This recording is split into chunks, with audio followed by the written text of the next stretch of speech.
Hello बच्चों, आज से हम लोग क्लास 12th की एमसीक्यूज और मोस्ट एक्सपेक्टेड क्वेश्चंस की सीरीज को स्टार्ट करने वाले हैं। चलिए स्टार्ट कर।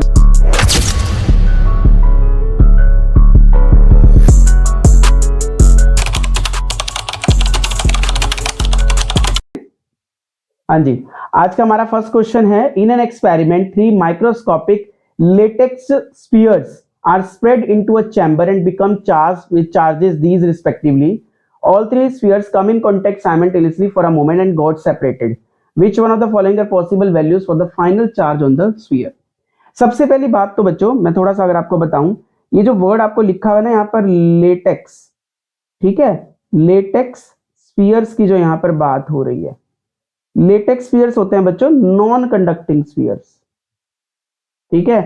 और नॉन कंडक्टिंग जो हमारे पास स्फीयर होते हैं ना बच्चों, इनमें क्या होता है कि जो चार्ज होता है, ठीक है, चार्ज इनके अंदर इनसाइड भी इनके प्रेजेंट होता है और ऑन देयर सरफेस भी प्रेजेंट होता है, ठीक है। मतलब चार्ज होता है इनमें यूनिफॉर्मली डिस्ट्रीब्यूटेड होता है थ्रू आउट देयर वॉल्यूम, ठीक है, अंदर और बाहर दोनों में मिलेगा, ठीक है।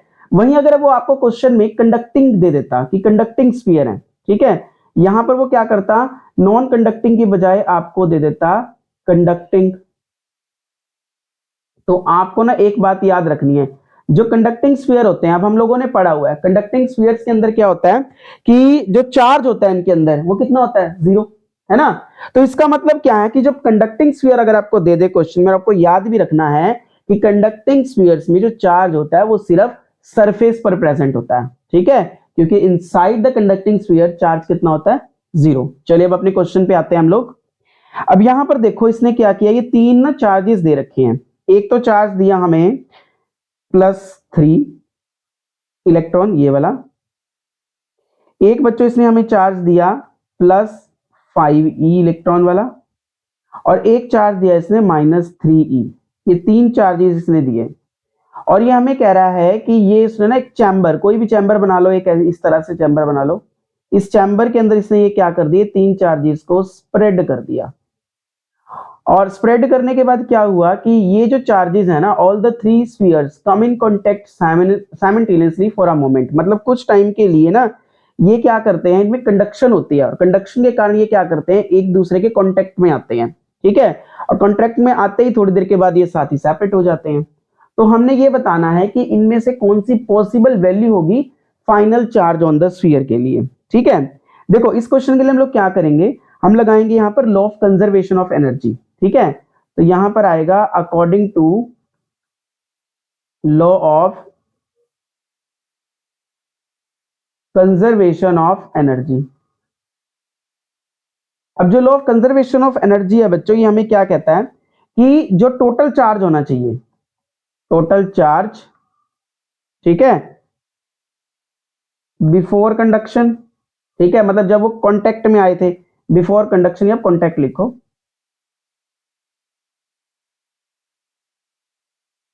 Is equal to total charge after contact. कितना हुआ, ठीक है बच्चों। अब इसको हम लोग ऐड करके देख लेते हैं, ठीक है। तो टोटल हमारा कितना है, देखो क्या था, हमने हमारे पास था 3 +3 फिर +5 और -3 इलेक्ट्रॉन, ठीक है। तो ये इससे कैंसिल हो गया, मतलब कितना चार्ज बचता है बच्चों, 5 इलेक्ट्रॉन का, समझ आई। तो आफ्टर कांटेक्ट ये बचना चाहिए 5 इलेक्ट्रॉन का। तो हम लोग क्या करेंगे, चारों ऑप्शंस का एडिशन करेंगे, और जिस पे 5 इलेक्ट्रॉन आ जाएगा वो हमारा करेक्ट आंसर है, ठीक है। तो अब आप इसका ऐड करके देख सकते हो, देखो अगर आप यहां पर ऐड करते हो, ठीक है, फर्स्ट ऑप्शन के लिए अगर आप बच्चों ऐड करते हो तो आपका कितना आंसर आएगा वो आप निकाल सकते हो, ना। कैसे निकाल लोगे, देखो 5 और 5 कितने हो गए, 10, 10 में से 4 गए कितना, 6। तो फर्स्ट के लिए तो आता है +6 इलेक्ट्रॉन का। अब सेकंड के लिए निकाल लो, ठीक है, जब आप इसको ऐड करोगे तो ये आपका आएगा 5 इलेक्ट्रॉन, है ना। अगर आप थर्ड के लिए निकालते हो तो यहाँ पर कितना आएगा, 13 इलेक्ट्रॉन का प्लस में, और लास्ट वाले केस में आएगा ये आपके पास 4 इलेक्ट्रॉन का चार्ज, ठीक है। ये देखो बी में 5 इलेक्ट्रॉन आया था, इसलिए इस क्वेश्चन का सही आंसर होगा हमारा बी। चलिए नेक्स्ट क्वेश्चन है बच्चों, a negatively charge object X is repelled by another charge object Y, ठीक है। बहुत सिंपल है ये क्वेश्चन, ठीक है। इसमें क्या कह रहा है, कोई ना आपको एक चार्ज दिया गया है, चार्ज ऑब्जेक्ट दिया गया है x, और ये जो चार्ज ऑब्जेक्ट है इसको y रिपेल कर देता है, ठीक है, क्योंकि ये नेगेटिवली चार्ज हमें दिया गया है। और हमें पता है कि जो लाइक चार्जेस होते हैं वो क्या करते हैं बच्चों, लाइक चार्जेस क्या करते हैं, रिपेल करते हैं एक दूसरे को, और वहीं जो अनलाइक चार्ज होता है वो क्या करता है, एक दूसरे को अट्रैक्ट करता है। तो क्योंकि ये y इसको रिपेल कर रहा है, इसका मतलब y भी क्या होना चाहिए, नेगेटिव।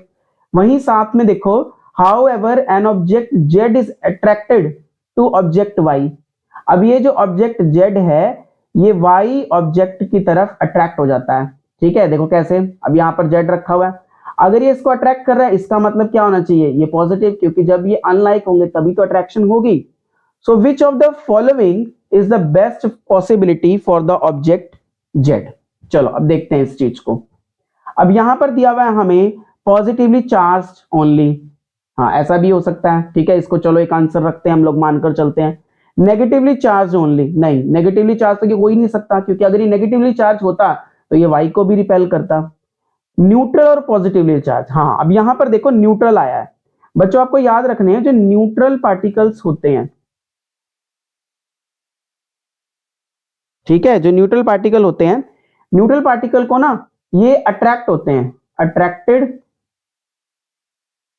बाय बोथ, इनको पॉजिटिव चार्ज भी बच्चों अट्रैक्ट कर लेता है, ठीक है, और इनको नेगेटिव चार्ज भी बच्चों अट्रैक्ट कर लेता है। तो ये दोनों चार्जेस से अट्रैक्ट होते हैं बाबू, ठीक है। तो बच्चों अगर ये दोनों चार्जेस से अट्रैक्ट होते हैं, ठीक है, तो अगर मैं यहां पर लूं y नेगेटिव है और ये एक केस है z प्लस का, ठीक है, एक केस हम ये लेते हैं कि जब ये हमारा z क्या हो, न्यूट्रल हो, इसके ऊपर कोई चार्ज ही ना हो। देखो अट्रैक्शन तो अभी भी होगी, क्योंकि हमने क्या सीखा अभी कि जो न्यूट्रल पार्टिकल होता है वो तो दोनों से, नेगेटिव और पॉजिटिव दोनों से अट्रैक्ट होता है, इसका मतलब अट्रैक्शन तो अभी भी होगी, ठीक है। बट हमें ध्यान इतना देना है कि देखो जब नेगेटिव पॉजिटिव मिलेंगे, क्योंकि ये भी अनलाइक है तो यहां पर भी अट्रैक्शन हो गए, ठीक है। बस फर्क क्या है, अगर तो आपको क्वेश्चन में पूछता कि ये बताओ भाई अगर ये पॉजिटिव हो और न्यूट्रल हो तो ज्यादा अट्रैक्शन किसके केस में होगी, तो बच्चों मोर अट्रैक्शन तो यहां होगी क्योंकि ये पॉजिटिव है, ठीक है, यहां अट्रैक्शन ज्यादा होगी। अट्रैक्शन यहां पर भी होगी बट क्या होगी, लेस अट्रैक्शन होगी, ठीक है, क्योंकि ये न्यूट्रल पार्टिकल है। अब हमें क्या पता लगा कि जो z है हमारा, देखो ये y को अट्रैक्ट कर रहा है, इसका मतलब ये पॉजिटिव भी हो सकता है z, और ये न्यूट्रल भी, तो हमारा सही आंसर क्या रहेगा, न्यूट्रल और पॉजिटिवली चार्ज्ड ऑब्जेक्ट। चलिए बेटे next question. When a negative charge q, अब आपको कोई नेगेटिव चार्ज q दे दिया गया, is brought near one face of a metal cube, ये मेटल जो क्यूब है हमारा उसके नजदीक लेकर आए, चलो कोई नहीं बना लेते हैं मेटल क्यूब। ये करो सपोज कि ये वो मेटल क्यूब है,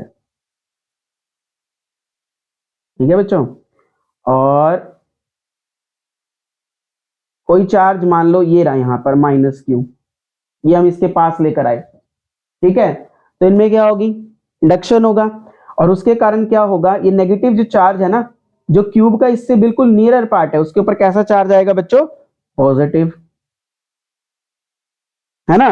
और उसी तरह से इसके दूसरी तरफ कितना चार्ज आएगा बच्चों, नेगेटिव आ जाएगा, है ना, सेम फेस में पिछली तरफ, ठीक है। 4 हमने अगर यहां लिखे तो हम यहां 4 ही लिखेंगे ये, ठीक है, एक ही आ गया, ठीक है। अब इसको पूरा कर लेते हैं, ठीक है बच्चों। अब आपको याद रखना है कि जो ना हमारे पास मेटल क्यूब दिया हुआ है, अब मेटल्स क्या होते हैं, कंडक्टर्स होते हैं, मतलब ये क्या होगा, कंडक्टिंग होगा, है ना। और अगर ये कंडक्टिंग होगा, अभी हमने पिछले क्वेश्चन में पढ़ा था, क्वेश्चन नंबर 1 में, कंडक्टिंग स्फीयर्स में, कंडक्टिंग क्यूब्स में क्या होता है, जो चार्ज होता है इनके अंदर 0 होता है, बट जितना भी चार्ज होगा वो सिर्फ क्या करेगा, इनके सरफेस पर रिसाइड करता है ना, ये हमने पढ़ा था। तो चलो अब अपने ऑप्शन देखते हैं। क्यूब बिकम्स पॉजिटिवली चार्ज, नहीं पॉजिटिव चार्ज तो इसका एक तरफ से होगा, दूसरी तरफ उतना ही नेगेटिव आएगा, तो फर्स्ट ऑप्शन हमारा गलत हो गया। क्यूब बिकम्स नेगेटिवली चार्ज, नहीं नेगेटिव नहीं होता, अभी बताया मैंने। Face near the charge becomes positively charge, हाँ क्योंकि यहां पर नेगेटिव रखा हुआ था, और इस नेगेटिव के जो क्यूब का मतलब कि पास वाला होगा ना फेस, उस पे क्या आएगा, positive charge. And the opposite face becomes negatively charge. बिल्कुल अपोजिट फेस इसका नेगेटिवली चार्ज हो जाता है, तो ये हमारा आंसर हो सकता है face near the charge becomes negatively charge. नहीं, नेगेटिव अगर यहाँ चार्ज है तो ये पॉजिटिव ही होगा, तो ऑप्शन डी भी गलत हो गया। करेक्ट आंसर हमारा हुआ ऑप्शन नंबर सी। चलिए नेक्स्ट क्वेश्चन। अब देखो, a positive point charge Q is brought near an isolated metal cube. ठीक है, अब यहां पर ये दे दिया इसने, मेटल क्यूब के पास लेकर आना हमने पॉजिटिव चार्ज। अभी हमने पढ़ा है, देखो अगर हम लोग क्या करते हैं, यहां पर वही मेटल का क्यूब हमने लिया,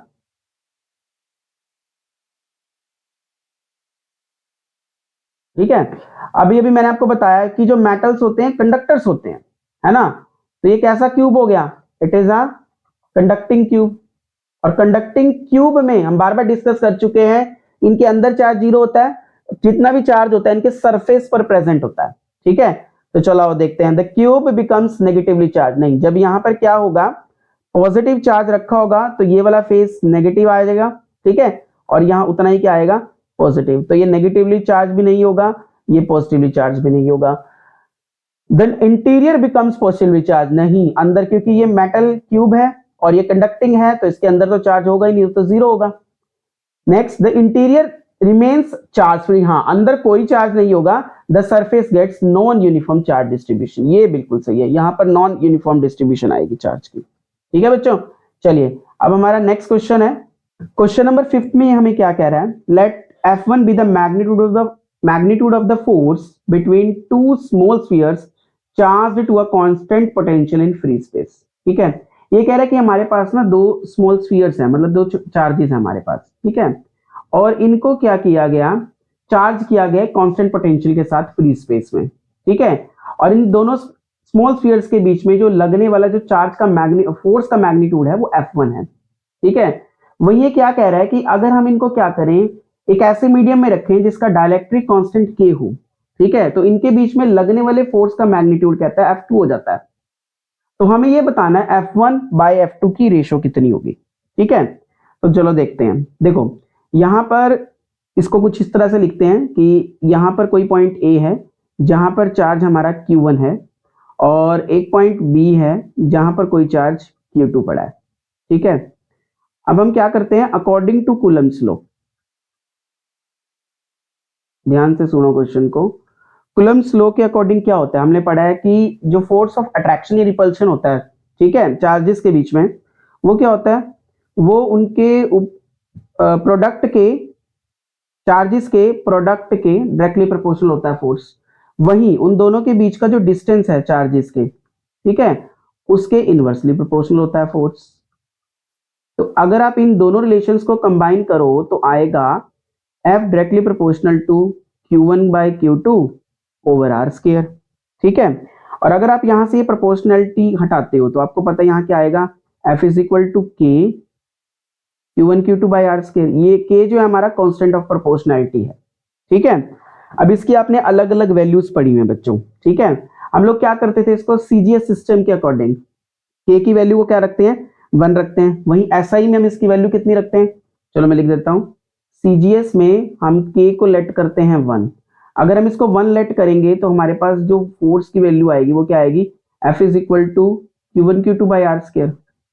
वहीं अगर हम इसकी SI सिस्टम में अगर इसकी यूनिट्स की बात करें तो जो हमारे पास K की वैल्यू होती है वो होती है 1 by 4 pi epsilon naught, and that is equal to 9 into 10 to the power 9 newton metre square per coulomb square. ये आपने वैल्यू पढ़ी हुई है ना। चलो अब अपने क्वेश्चन पे आते हैं। अब यहां पर देखो बच्चों, यहां ना जो हमारे पास ये वाला फॉर्मूला है इसको पूरा लिखते हैं।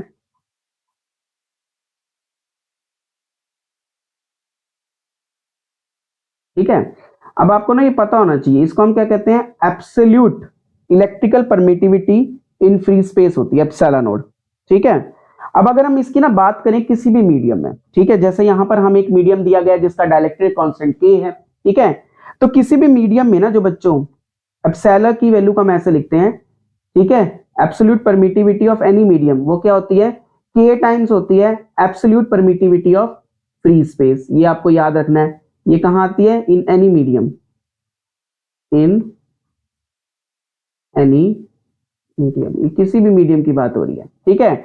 बट वहीं पर अगर हम बात करें इसकी फ्री स्पेस में या एयर में, जैसे कि अभी हमने ऊपर डिस्कस किया था, फ्री स्पेस में या एयर में, ठीक है, यहां पर k की वैल्यू कितनी होती है 1, ठीक है। तो अगर ये वैल्यू मैं यहां रख दूं 1, तो हमारे पास एप्सिलॉन इन एनी मीडियम क्या आएगी, मतलब कि electrical permittivity of any medium क्या आ जाएगी, एप्सिलॉन नोड के इक्वल आ जाएगी, ठीक है बच्चों। अब इसको हम लोग चलो करते हैं, देखो अब इसकी वैल्यूज बनाओ। सबसे पहले बात करते हैं F1 की, कहां पर, फ्री स्पेस में, शॉर्ट में लिख रहा हूं मैं, ये आएगी 1/4 pi epsilon naught into Q1 Q2 by R square आएगी बच्चों, है ना। ये आ गई हमारी फर्स्ट इक्वेशन, ठीक है। वहीं पर अगर मैं लिखूं F2, ठीक है, उस मीडियम की जिसका डाइलेक्ट्रिक कांस्टेंट कितना है k, तो वहां पर वैल्यू आएगी 1/4 पाई एप्सिलॉन नोड, ठीक है। और अब एप्सिलॉन नोड के साथ हम क्या लिखेंगे यहाँ पर, बताओ, k, ठीक है। तो हमने यहाँ लिख दिया k, ये आ गया Q1 Q2 by R square, ये आ गई सेकेंड रिलेशन। अब हमें बताना है F1 बाई F2 की रेशियो, तो डिवाइड कर दो, F1 डिवाइडेड बाय F2, ठीक है। अब देखो इसको कैसे लिखेंगे हम लोग, तो ये आएगा 1/4 pi epsilon naught into Q1 Q2 by R square into, ठीक है। अब जब देखो F2 की वैल्यू डिवाइड में होगी, तो जो चीजें नीचे आएंगी वो ऊपर आ जाएंगी, है ना।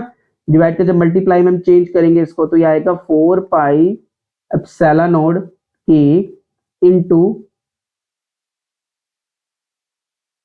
Are square divided by Q1 Q2, ठीक है। अगर आप देखो तो Q1 Q2 से Q1 Q2 कैंसिल हो गया, 4 पाई एप्सिलॉन नोड से 4 पाई एप्सिलॉन नोड कैंसिल हो गया, आर स्क्वायर से आर स्क्वायर हो गया। तो जो इसकी रेशियो आती है बच्चों, वो किसके इक्वल आती है, कांस्टेंट k के इक्वल आती है, जो कि हमें क्वेश्चन में दिखाना था, ठीक है। चलिए अब हमारा नेक्स्ट क्वेश्चन है बच्चों। हाँ जी, देखो बच्चों, यहां पर क्या दिया गया है कि एक चार्ज Q है, ठीक है, चार्ज Q दिया गया है, इसको दो पार्ट्स में डिवाइड किया गया, एक तो स्मॉल q में डिवाइड हो जाता है ये, और एक q माइनस q में डिवाइड हो जाता है ये, ठीक है। तो यहां पर देखो एक चार्ज Q था, ठीक है, ये दो पार्ट्स में डिवाइड हो गया, Q और कैपिटल Q माइनस Q में डिवाइड हो गया। अगर ये कहता है कि अगर coulombic repulsion between them when they are separated is to be maximum, coulombic repulsion का मतलब है फोर्स, ठीक है। ये अगर इसके बीच में जब ये सेपरेट हुए, फोर्स अगर उस टाइम मैक्सिमम था, तो Q/Q की रेशियो कितनी होगी, हमें ये बतानी है क्वेश्चन में, ठीक है। अब देखो इसके लिए हम क्या करेंगे, सपोज करो यहां पर ना हमारे पास कोई पॉइंट A है बच्चों, यहां हमारे पास एक चार्ज Q पड़ा है, ऐसे ही एक चार्ज यहां किसी पॉइंट B पर पड़ा है हमारे पास, जो डिवाइड होके आया कैपिटल Q माइनस Q। देखो कुछ ना कुछ फोर्स लगेगा इसके ऊपर, है ना, दोनों तरफ से कुछ ना कुछ फोर्स लग रहा है एक दूसरे के ऊपर, क्योंकि ये फोर्स लगा रहे हैं, है ना। तो इसका क्या मतलब है अभी यहां पर देखो, अब हमें ना कूलम्ब्स लॉ के अकॉर्डिंग पता है रिलेशन क्या आएगी, ठीक है। क्या रिलेशन आती है, F is equals to K Q1 Q2 by R square, ये हमने अभी पढ़ी है ना। यहां पर क्या करो, दोनों चार्जेस की वैल्यू रख दो, यहां पर ये सपोज करो Q1 है, ये Q2 है, ठीक है। रखो वैल्यू, क्या आएगी, F will be equal to K Q into capital Q minus Q over क्या आएगा, आर स्क्वायर, जो हमने दोनों के बीच का डिस्टेंस लिया है, ले लेते हैं डिस्टेंस, मेंशन कर लेते हैं, ठीक है, ये हमें पता लग गया। अब ना हमें ये देखना है कि हमें ये मैक्सिमम फोर्स निकालना है जब ये सेपरेट हुए थे, ठीक है। तो देखो एक छोटा सा एग्जांपल देता हूं मैं आप लोगों को, जैसे अभी मैंने ये सारा लिखा था, इसको दोबारा लिखता हूं मैं। ये हमारे पास चार्ज जो था Q था, है ना, ये दो चार्जेस में स्प्लिट हो गया, एक चार्ज Q में और एक कैपिटल Q माइनस Q में, ठीक है बच्चों। देखो अभी तो हमें नहीं पता कि ये कितने कूलम का चार्ज था, मैं सपोज करता हूं ये 10 कूलम का था, ठीक है, एक एग्जांपल कंसीडर कर रहे हैं, ठीक है बच्चों। वहीं 10 में से अगर मैं ये कहूं कि ये जो Q है, ठीक है, स्मॉल Q, ये 4 कूलम का है, ठीक है, तो मुझे पता है मैं 10 में से क्या करूंगा, ये स्मॉल क्यू का चार्ज माइनस कर दूंगा तो मेरे पास क्या आएगा, 6 आ जाएगा। इसका मतलब यहां से क्या पता लगता है जी बच्चों, तो हमें पता है कि अगर मान लो ये 4 कूलम का है तो हम लोग क्या कर सकते हैं, Q माइनस क्यू की रेशो जो भी होगी इसके साथ वो निकाल सकेंगे, है ना। तो इसका मतलब क्या है कि जो हमारे पास फोर्स होगा ना बच्चों, वो डिपेंड करेगा इस Q की वैल्यू पे, वो इस पे डिपेंड करता है। ठीक है, तो अब यहां से हम क्या करेंगे, हमें मैक्सिमम फोर्स निकालना है। तो ये निकालने के लिए हम क्या करेंगे, ये जो फोर्स F है ना, इसको हम क्या करेंगे, डिफरेंशिएट कर देंगे with respect to this charge Q।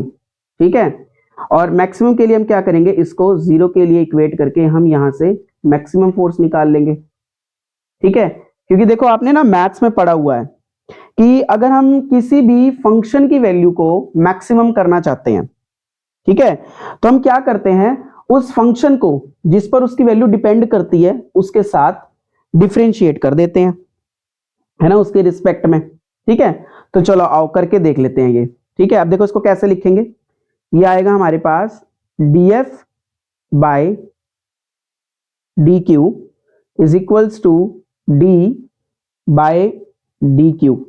ठीक है, अब यहां पर क्या करो, ये फोर्स F की वैल्यू, यहां पर ये जो फोर्स है ना हमारा, इसकी वैल्यू पुट अप कर दो। अब देखो यहां पर इसकी वैल्यू क्या थी हमारे पास, K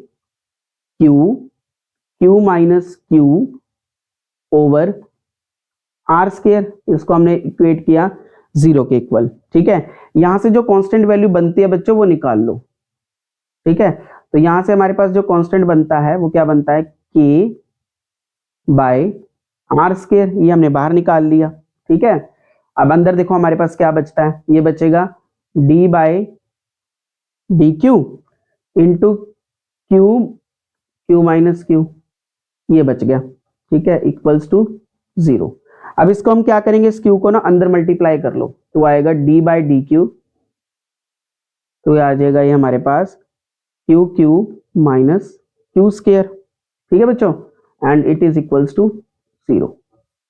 ये कांस्टेंट एज सच ही चलता रहेगा, मैं लिख नहीं रहा हूं। उसके बाद क्या होगा, देखो अब हम इसमें क्या करेंगे ना, यहां हम डिफरेंशिएट कर देंगे इसको। ठीक है, अलग अलग डिफरेंशिएट करेंगे तो कैसे लिखेंगे, d by D Q minus क्या लिखेंगे, d बाय डी क्यू, और ये क्या आ जाएगा हमारा क्यू स्क्वायर इक्वल्स टू 0।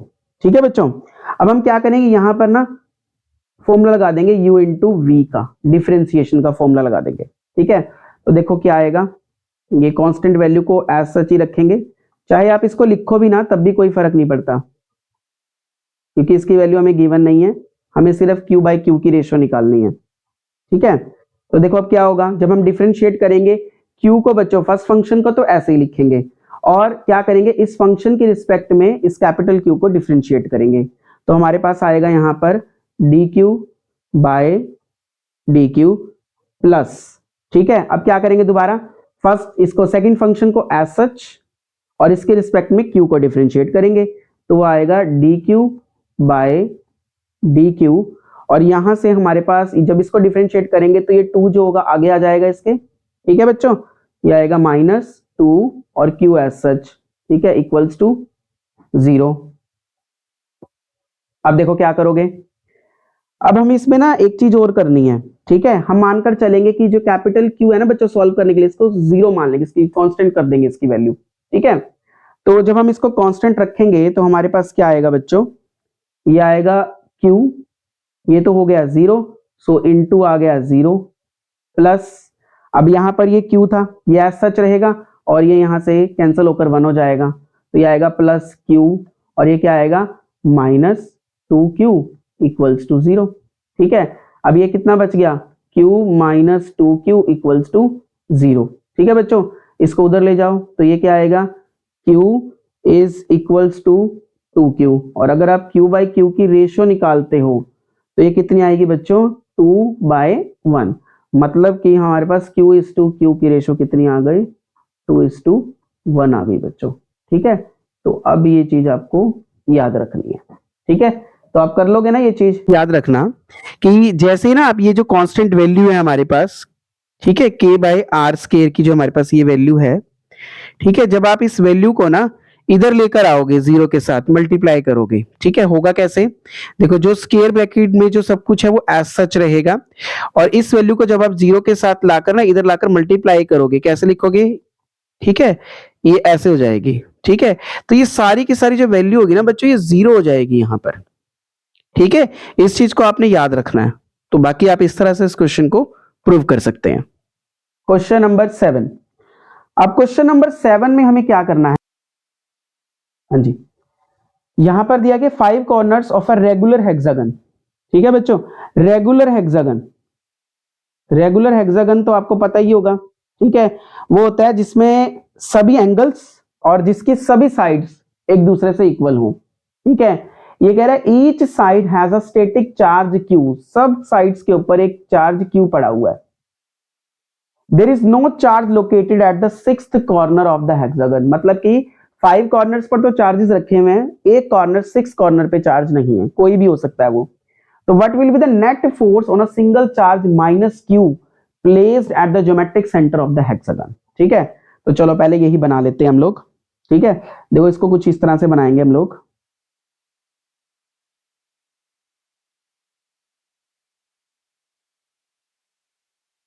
ठीक है बच्चों, अब इसको ना यहां से मिलाओ आप,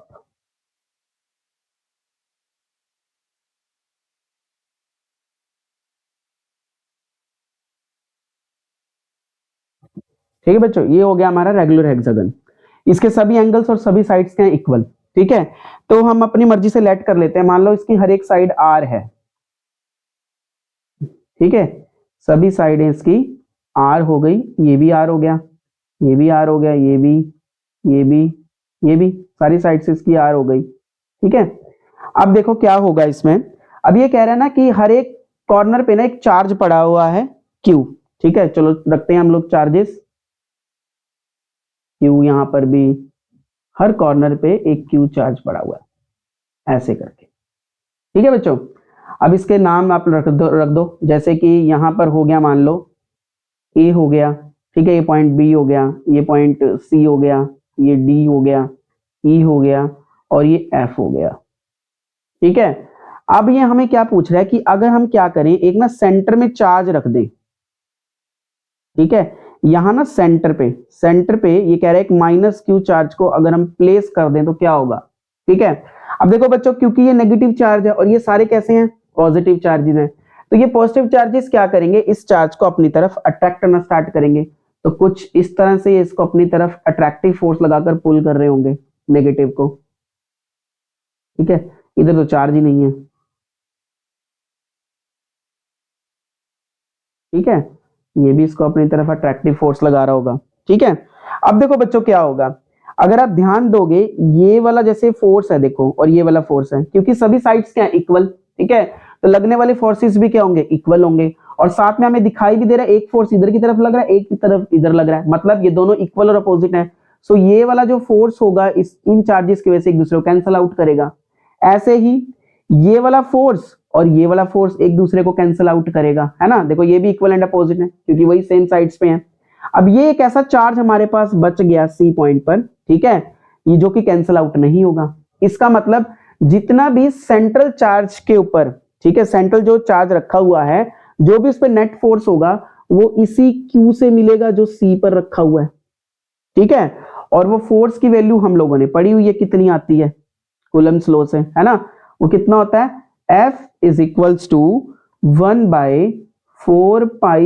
epsilon naught into Q, क्योंकि Q थे सारे चार्जेस, है ना, तो इसको हम ऐसे लिखेंगे Q into Q over R square. अब बच्चों यहाँ पर इसके जो नेगेटिव है ना, ये नेगेटिव नहीं रखते क्योंकि हम मैग्नीट्यूड लेकर चलते हैं चार्ज की, तो इसको एज अ पॉजिटिव क्वांटिटी ही रखा जाएगा, ठीक है, अब आप अगर इसको सॉल्व करो तो ये कैसे आएगा, 1 by 4 pi epsilon naught into Q square over R square आ जाएगा, ठीक है, और अगर आपको कोई इसका नेचर पूछे, नेचर तो हमें पता ही है क्योंकि हर तरफ से अट्रैक्ट हो रहा था, मतलब इसका नेचर कैसा आ गया, अट्रैक्टिव फोर्स है ये, ठीक है बच्चों। और साथ में अगर आपको इसकी कोई डायरेक्शन पूछ ले कि किधर लग रहा है, देखो टुवर्ड्स सी लगता है ये, है ना, तो आप लिख दोगे टुवर्ड्स सी, इसकी डायरेक्शन हो गई। ठीक है, चलिए नेक्स्ट क्वेश्चन बच्चों। अब यहां पर दिया हुआ है 2 फिक्स पॉइंट चार्जेस है हमारे पास। ठीक है, एक चार्ज तो है +4e इलेक्ट्रॉन का और एक है +e इलेक्ट्रॉन यूनिट्स का, और इन दोनों के बीच का जो डिस्टेंस है बच्चों वो है a। तो अब हम ये पूछ रहे हैं कि हम लोग थर्ड पॉइंट चार्ज को कहां प्लेस करें ताकि वो क्या रहे, एक दूसरे के साथ इक्विलिब्रियम में रहे।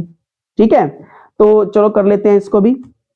अब देखो मान लो ये कोई पॉइंट ए है, ठीक है, और यहां मान लो आपका जो चार्ज Q1 है जो कितने का था, 4 + E का। ठीक है, यहां एक चार्ज ये बड़ा पड़ा हुआ है पॉइंट ए पर, वहीं कोई पॉइंट बी है जहां पर एक चार्ज पड़ा हुआ है Q2 + E। ठीक है, तो हम सपोज करते हैं, और दोनों के बीच का अच्छा डिस्टेंस भी दिया हुआ है हमें, a डिस्टेंस है दोनों चार्जेस के बीच का। हम सपोज करते हैं कि जो थर्ड चार्ज है वो इस पॉइंट सी पर पड़ा है, और वो थर्ड चार्ज क्या है, Q हमने लेट कर लिया। ठीक है बच्चों, अब सपोज करो आपके यहां से लेकर ये x दूरी पर पड़ा हुआ है ना, और अगर ये यहां से x पर है तो यहां कैसे होगा। ठीक है, देखो ये पूरा a था ना, इसमें से ये x माइनस कर दो तो कितना आएगा, a - x डिस्टेंस पर होगा ये b से। ठीक है, सॉरी, हाँ a - x पर होगा। ठीक, अब हमें ना एक चीज और याद रखनी है कि चार्ज Q को हमने ऐसे प्लेस करना है ना कि इसके ऊपर कोई चार्ज ना, कोई फोर्स ना लगे। ठीक है, और अगर इसके ऊपर फोर्स लगे भी तो वो कितना रहे, 0 रहे। ठीक है, चलो करते हैं इसको भी। ठीक है, देखो अब यहां क्या होगा,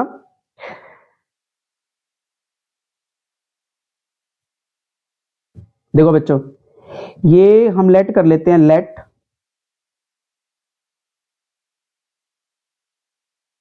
थर्ड चार्ज बी Q, हमने थर्ड चार्ज को Q लेट कर लिया।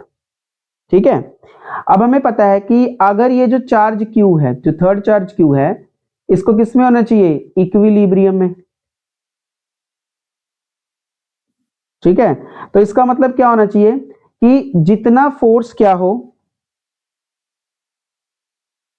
Q पर लगे, ठीक है, ड्यू टू चार्ज +4e, वो किसके इक्वल होना चाहिए, force on charge Q due to जो हमारे पास Q2 है प्लस E वाला जो चार्ज है उसके इक्वल आना चाहिए। चलो फिर दोनों को इक्वेट कर देते हैं उठा के। ठीक है, तो जब आप इसको इक्वेट करोगे तो क्या आएगा कि 4E इंटू Q, ठीक है, ओवर क्या आएगा बच्चों, देखो डिस्टेंस कितना x, x स्क्वायर आ गया।